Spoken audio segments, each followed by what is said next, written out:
Demikian tadi bacaan Asma Husna dari Mbah Yai Slamet dengan suara khasnya sudah terkenal di seantero dunia ini suara Mbah Slamet ya. Solo. Nah, Namanya di Solo. iya.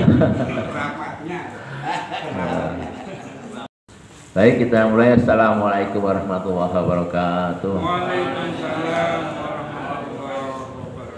Alhamdulillah, alhamdulillah di khazanya hadza wa qala datana wa syahadu la ilaha wa ta'ala syarika la wa syahadu anna muhammadan abduhu wa rasuluhu nabi ba'da sallallahu alaihi wasallam wa ala Muhammad ba'du. Jamaah masih subuh di rumah rahimakumullah. Syukur alhamdulillah pagi hari ini kita masih diberi kenikmatan luar biasa Allah ya. Sehat, iman, takwa dan ringan kaki kita melangkah ke serangan masjid ini ya. Tak terasa nanti di September ini September ya nih ya. September Oktober ini kita ulang tahun yang kelima. Mungkin nanti perlu ada selingan ulang tahun. Ulang tahun yang kelima ya. 5 tahun masjid subuh ini berdiri dia. Salawat dan salam kita sampaikan kepada Nabi Muhammad SAW dengan pedoman yang diberikan pada umat Islam sedunia. Semoga kita menjadi umatnya dan kelak akan mulai syafaatnya. Allahumma amin ya. Ibu-ibu semuanya dan bapak hari ini betul-betul meriah karena kehadiran tamu-tamu kita dari Babel ya Pak. Bangka Belitung, Tanjung Pinang. Dan ininya meriah Pak. Merah. Oh ya ini promosi ini. Jadi jamaah yang arti online ini Dagrio. Sponsor. Sampai Thailand. Iya. Ya. Makasih ya Bapak dari Babel hari ini hadir bersama kita itu. Pak Unyoro dari BPD baru kali ini ya Pak datang ya. Semoga betah. Pak Win. Taman lama Pak. Oh, taman lama. Terima kasih.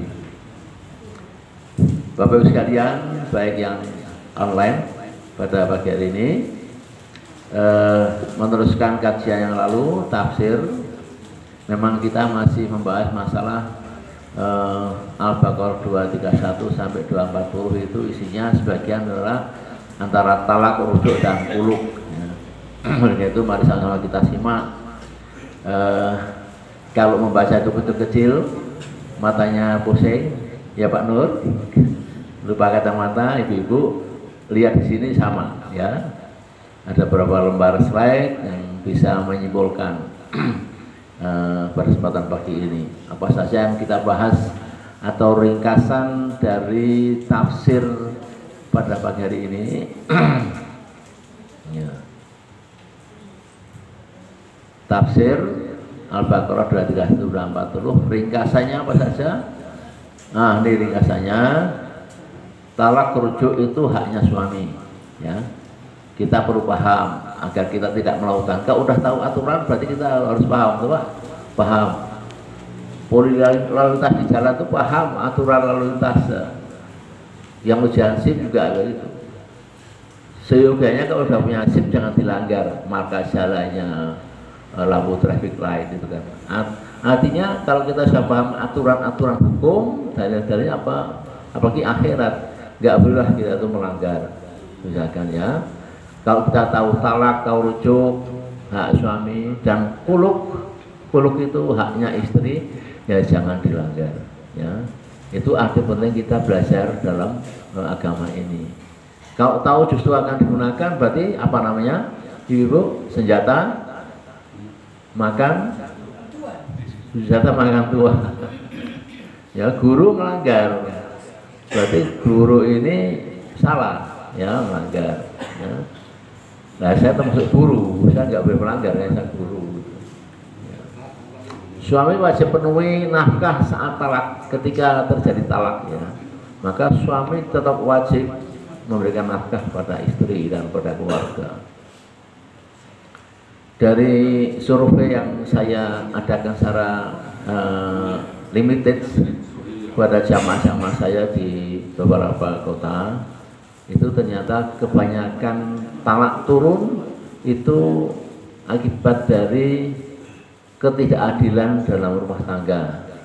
Ada kesenjangan dalam rumah tangga, ada sesuatu yang tidak disampaikan. Artinya apa? Berarti secara undang-undang pernikahan itu ada hak dan tanggung jawab yang dilupakan ya. Istri merupakan haknya dan tugasnya, kewajibannya, suami juga begitu. Ya, kalau sudah begitu, datanglah pada ulama untuk menamaikan ya. Sebelum jatuh talak sebaiknya mediasi ya, yang saya lakukan, karena haknya suami adalah talak, cerai, rujuk itu hak suami. Begitu keluar kata-kata meskipun guyon ya, oh dan aku ngono kuwi misalnya bercanda dalam rumah tangga ya, kemudian dalam tanda itu Bu, apa tak baliknya yang dealermu kok ya, baliknya yang dealer itu maksudnya orang tua, tak baliknya orang tua. Ini sudah talak, ini guyon ini sudah talak, hati-hati ya. Oleh sang kita laki-laki harus menjaga haknya ya, dan kewajiban suami itu menafkahi lahir batin ya. Rata-rata memang yang saya survei itu keluhan istri nggak dinafkahi, terutama apa lahir batin apa. Jadi misalnya hal sepele untuk sekolah anak, misalnya untuk biaya rumah tangga dan macam-macam. Kebetulan ibu rumah tangga bukan kerja, nggak kerja, sehingga otomatis dia merasa berat untuk menafkahi anak yang sekolah, biaya hidup itu dia keberatan. Ini survei yang saya lakukan di kampus yang saya bawahi ya. Maka itu hati-hati betul masalah ini, karena itu akan berakibat fatal tidak hanya dimensi dunia tapi dimensi akhirat ya. Khuluk hak istri, jadi kalau minta cerai-cerai nggak bisa, maka dia khuluk, haknya istri itu khuluk. Khuluk itu apa? Khuluk adalah mengajukan gugat cerai ya, gugat cerai pada suami ya. Kalau sudah begini repot semuanya, karena sebetulnya pertanggungjawaban suami istri itu semua ya sampai akhirat, itu yang harus kita jaga betul ya. Ketika adik saya di Jogja itu mengatakan konsultasi kepada saya, ya sudah, kalau memang gitu kamu coba kamu talak satu gitu. Nah, pertama ya. Kemudian akhirnya mereka terus pisah ranjang ya. Adik saya itu terjadi. Ini ada istri saya, buktinya, saksinya gitu, ya. Akhirnya saya sebagai ulama saya mendamaikan. Saya katakan kepada istrinya itu, kalau kamu minta cerai-cerai terus, sebetulnya Allah itu tidak menyukai perceraian gitu. Nggak suka Allah itu. Tapi kalau rumah tangga sudah nggak bisa ditegakkan ya, karena banyak hal yang harus dimediasi antara suami istri ini, maka harus kembali pulih. Dan akhirnya setelah saya ceramai secara agama, istri minta maaf dan akhirnya kembali rujuk ya. Nah, rujuk, suami mengatakan oke, rujuk. Alhamdulillah sampai sekarang dia kepala sekolah, istrinya itu kepala sekolah SMA negeri berapa ya di Pleret, Bantul, Yogyakarta. Sekarang jadi Samawa, Sakinah Mawaddah Warahmah namanya. Ya, salah tahu agama. Jadi agama itu penting sekali, kita belajar agama ini. Kalau kita nggak belajar agama, nggak paham agama, maka repot ya. Hidup hanya mikir dunia aja gitu ya. Menyusui sampai usia bayi ya, ibu-ibu 2 tahun. Tapi ada ibu-ibu yang tidak bisa keluar ASI-nya ya. Apa ini anu Pak Irta? Kehabisan disedot suami.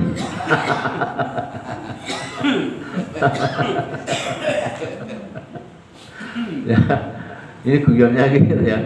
Ada ibu yang nggak bisa keluar ASI-nya ya. Tapi ada ibu juga yang di kota-kota besar itu, apalagi artis, nggak mau nyusui kan. Katanya nanti tidak melorot itu. Apa yang melorot nggak tahu saya. Tidak melorot itu ya.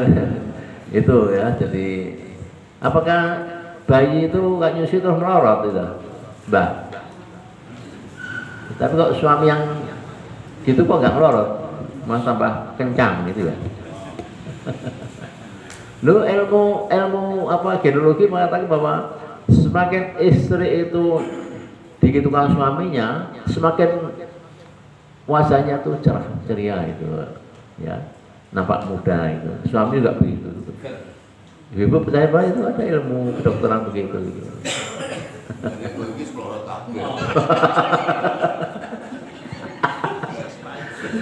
Saya gue gandulan Pak. Ya itu ya, maklum ya sudah maklum semuanya ya. Masa idah suami wafat ya, ketika suami wafat 4 bulan 10 hari ya. Kemudian tidak boleh keluar rumah, bersolek dan lain-lain ya. Ya sudah meninggal. Nanti ada penjelasannya di belakang. Pelihara sholat usta asar. Kenapa? Ya nanti kita jelaskan ini ringkasannya.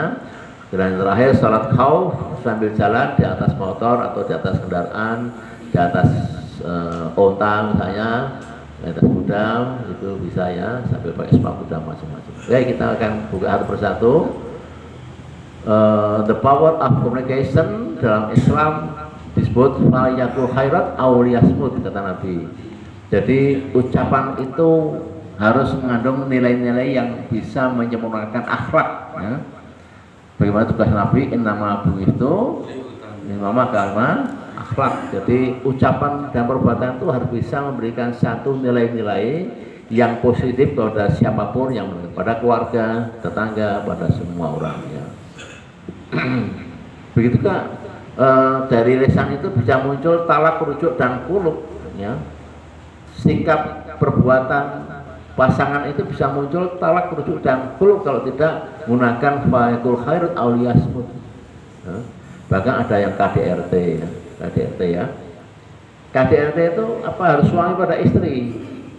Yang kebanyakan terjadi suami pada istri. Tapi di kampus saya ada dosen yang di KDRT justru istrinya yang KDRT ya. Itu ada. Dosen ini bolak-balik nikah sampai 3 kali Pak nikahnya dosen ini. Kemudian yang ketiga ini istrinya ini dari ya teman kita ya. Jadi justru istrinya yang kayak KDRT gitu. Ini yang apa, yang justru sangat menghina laki-laki ya. Bukan berarti laki boleh KDRT, enggak, laki perempuan enggak boleh KDRT gitu. Ini kisah-kisah nyata yang perlu kita jadikan satu hujah agar kita tidak melakukan hal itu keluarga kita ya. Nah, ini kejelasan tentang tentang talak. Talak secara etimologi berasal dari bahasa Arab yang berarti lepas dan bebas, itu talak ya. Sedangkan secara terminologi adalah melepaskan hubungan pernikahan dengan menggunakan lafaz talak.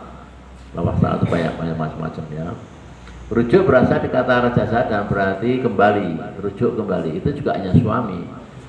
Nek wong itu, ya Pak rujuk ya ra iso, nek suami enggak iya itu.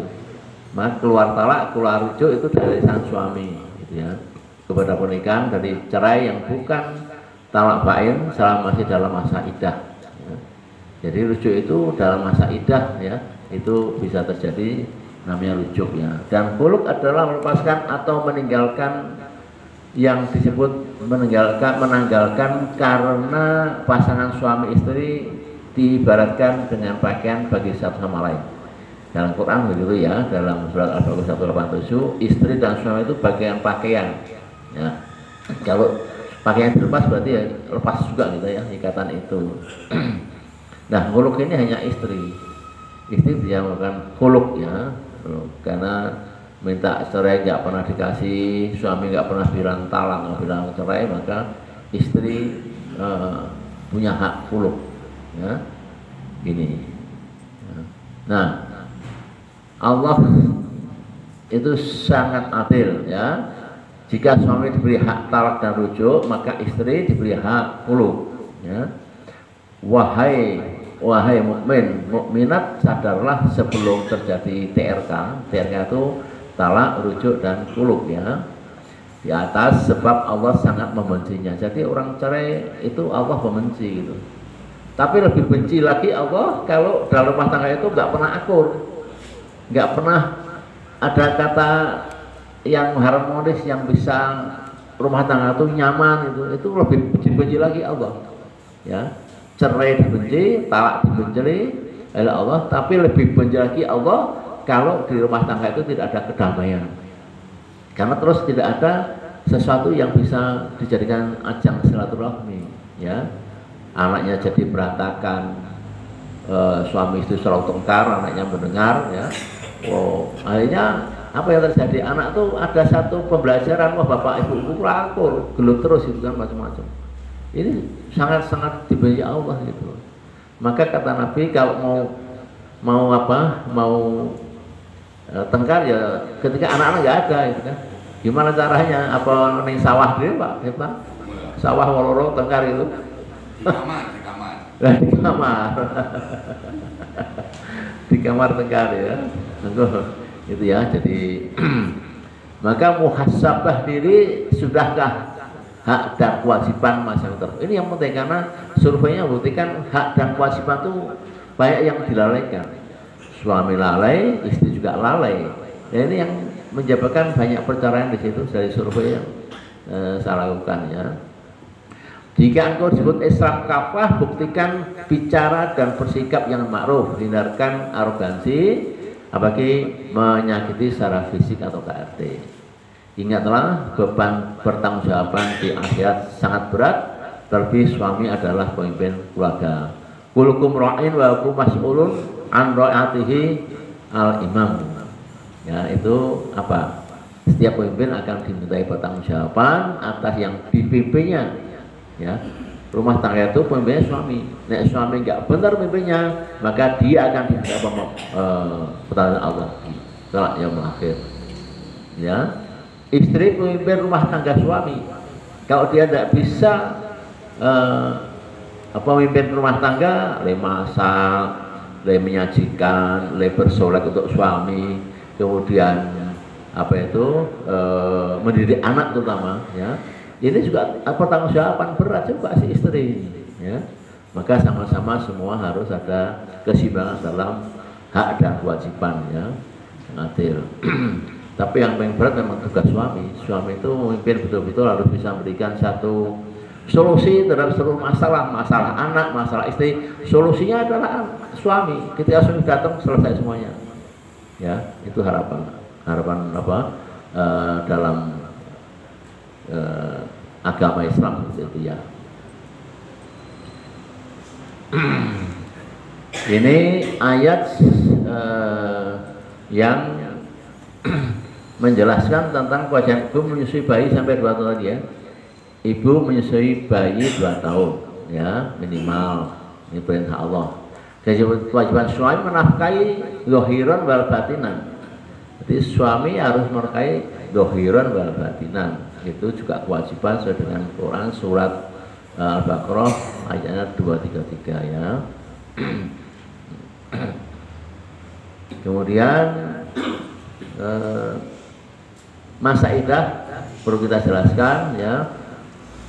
Walladzina tuwaffawna minkum wa yadharuna azwajan yatarbasna bi anfusihana arba'ata ashuri wa asra. Artinya 4 bulan 10 hari itu masa iddah ketika suami wafat.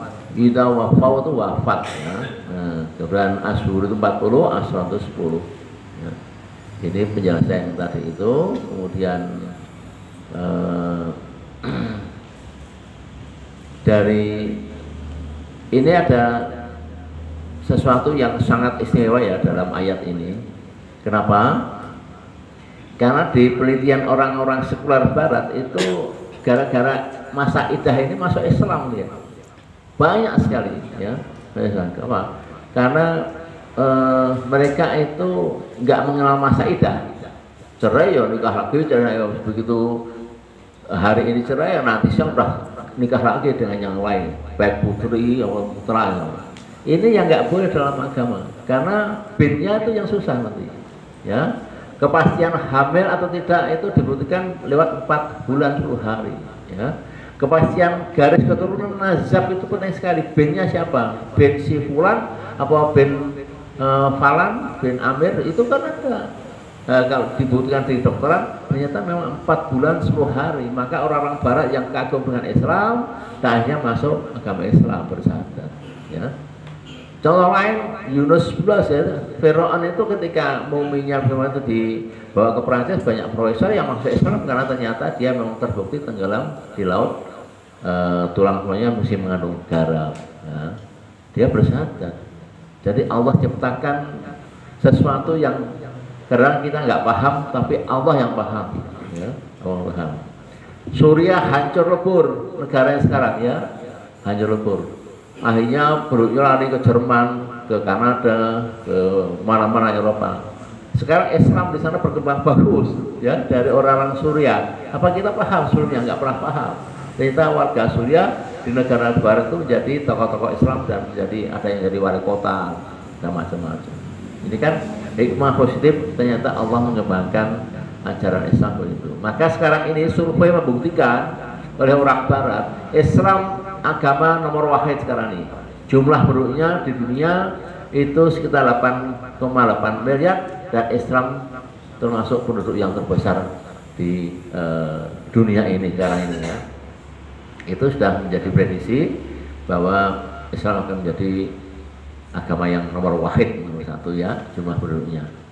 Banyak orang berbondong masuk Islam karena Quran menghujat Nabi Muhammad ya. Nikah, ingat ya, nikah adalah sumpah berat. Dalam Quran disebut misaqan ghalidhah dan hanya disebutkan 3 kali dalam Quran, yaitu pertama ketika Bani Israel itu lepas dari laut bawa Musa, kemudian di bawah gunung Tur itu dia bersumpah misaqan ghalidhah untuk bertauhid agama apa? Agama apa?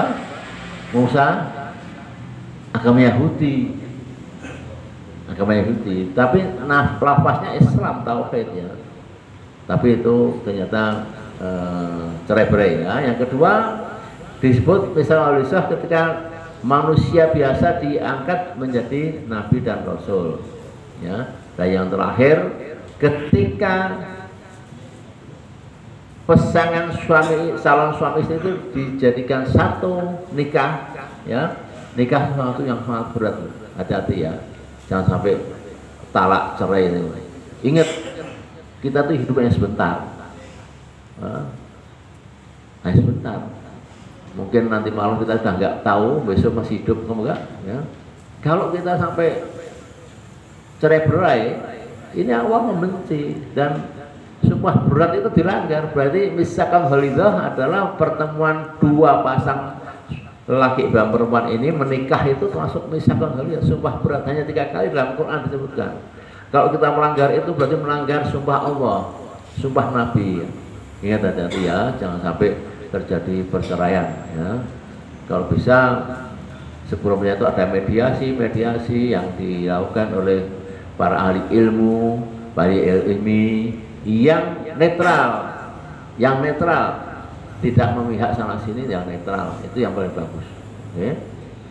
Ini pelajaran yang berharga untuk kita semuanya. Ya, berpikirlah dengan akal cerdas untuk talak dan cerai, ya. Jangan sampai ya. Okay. Nah, ini apa nih? Ini berarti masa idah ya. Nah, larangan masa idah tidak boleh keluar rumah, tidak boleh berhias diri, ya ibu ya, ini wanita loh ya, tidak boleh menerima tamu pria, ya, tidak boleh menghadiri hajatan.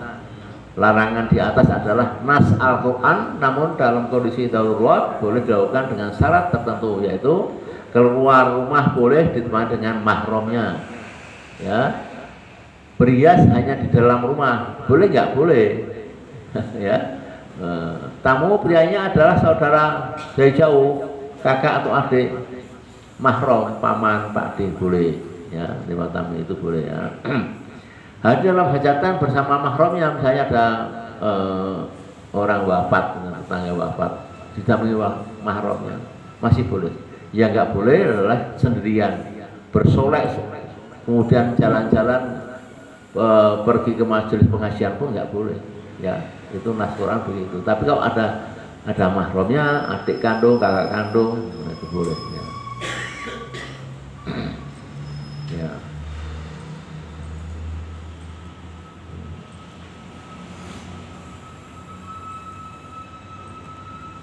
Sholat wusta ini saya ya, hafidhu ala sholata wa sholatil wusta, ya, wa qumu ilahi qanitin. Ini artinya apa? Bahwa kita diwajibkan Allah untuk melihara sholat 5 waktu kita, dan terutama disebutkan sholat asar atau wusta itu sholat asar, ya. Dan berilah engkau dalam sholat untuk Allah Subhanahu wa Ta'ala, ya. Al-Baqarah 238. Kenapa sholat wusta jadi istimewa? Ya. Karena Ibnu Katsir mengatakan dalam kitab tafsirnya menjelaskan bahwa waktu sholat satu ini asar memiliki kedudukan yang sangat tinggi.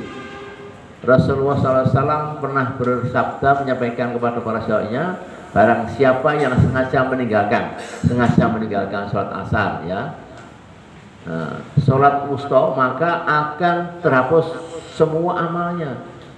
Jadi kalau kita sengaja meninggalkan sholat wusta, maka terhapus semua amalnya, apa nggak main-main.